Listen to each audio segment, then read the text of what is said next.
నులివెచ్చని క్రైస్తవుని జీవితం ఎలా ఉందో వాక్యానుసారంగా చూద్దామండి. దాన్ని నేర్చుకుందాం. నీవు చల్లగా నైనను వెచ్చగా నైనను లేవు, నీవు చల్లగా నైనను వెచ్చగా నైనను ఉండిన మేలు అని ప్రకటన గ్రంథంలో 3వ అధ్యాయం 15 వచనంలో ఇలాగూ రాయబడి ఉంది. అలాగే ప్రకటన గ్రంథం 3వ అధ్యాయం 16 వచనంలో నీవు వెచ్చగా నైనను చల్లగా నైనను ఉండక నులివెచ్చగా ఉన్నావు గనుక నేను నిన్ను నా నోట నుండి ఉమ్మివేయ ఉద్దేశించుచున్నాను అని ఈ విధంగా ప్రకటన గ్రంథంలో మనం చూస్తున్నాం. అంటే దేవుని నమ్ముకున్న తర్వాత కూడా మనము లోకంలో ఉన్న క్రియల వైపు, లోక ఆశల వైపు పరిగెట్టే జీవితాన్ని ఇది నులివెచ్చని జీవితం అంటారు.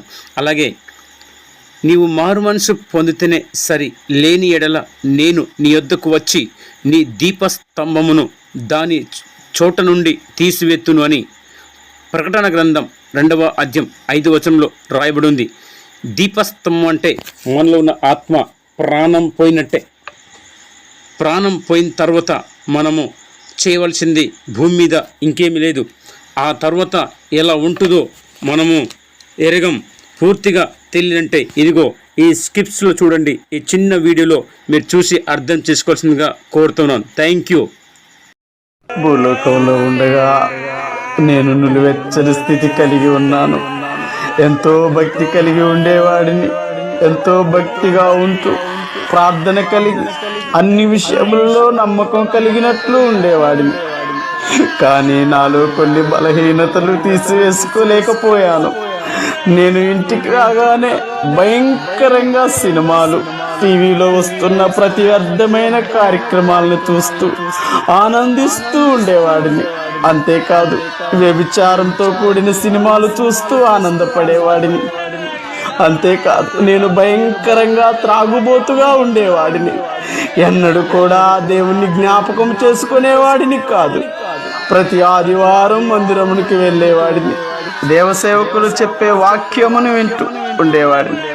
చర్చి ముగించుకొని ఇంటికి వచ్చి మరలా టీవీ పెట్టి అసభ్యకరమైన వాటిని చూసేవాడిని.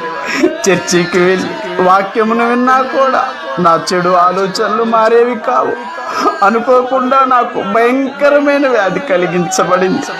ఆ వ్యాధితో కృషించి ఉన్న దేవుని వాక్యం వినక ఆ వ్యాధిలో ఉన్నప్పుడు కూడా ఇంట్లోనే సినిమాలు చూస్తూ ఉండేవాడిని. నా వ్యాధి ముదిరింది, నా మరణమునకు దారి తీసింది. మనసు పొందకపోతే మారు మనసు పొందుటకు నేను దానికి సమయం ఇచ్చి తిని గాని అది తన జాగ్రత్తం విడిచిపెట్టి మారు మనసు పొందనులదు. ప్రకటన గ్రంథం 2వ అధ్యాయం 21వ వచనంలో రాయబడి ఉంది. సమయము దేవుడు ఇస్తున్నాడు, జాగ్రత్త. ఆ సమయం ఉపయోగించుకొని మారు మనసు పొంది నువ్వేమేమైతే అసభ్యకరమైనటువంటి సినిమాలు చూస్తున్నావో, కార్యకలాపాలు చూస్తున్నావో, ఏ క్రియలు చేస్తున్నావు అది మారు మనసు పొంది విడిచిపెడితే మంచిది. లేకపోతే చూసావు కదా, అదే గతి పడుతుంది. Thank you.